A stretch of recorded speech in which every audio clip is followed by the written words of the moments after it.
Give Jesus a big hand clap. Hallelujah. Please, you may be gloriously seated. Gloriously seated. It's my joy on behalf of Jesus Christ, the head of the church and the captain over this vision, to welcome every one of us to Sound of Revival UK 2026, live from Liverpool to the ends of the earth. Give him a big Liverpool shout of praise. Come on, Koinonia UK, Koinonia Global.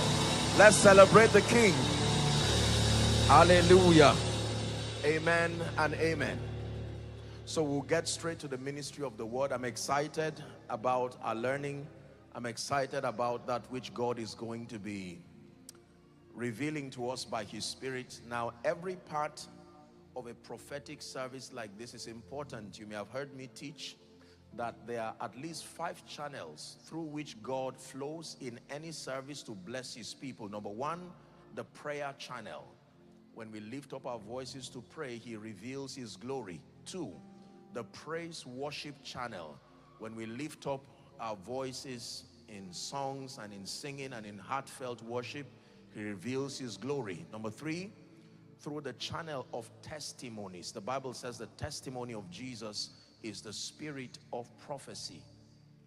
Channel number 4 is through the ministry of the word. As the word of God comes forth, it carries within it the power and the grace for performance. The Bible says, and the Lord walking with them, confirming the word. You see that? And of course, number 5 is the prophetic. The Holy Ghost rides through the wings of the prophetic to attend to the needs of God's people. The meaning of that is that you must pay rapt, undivided attention to every part of the service, more so the ministry of the word. The Bible says, without him was not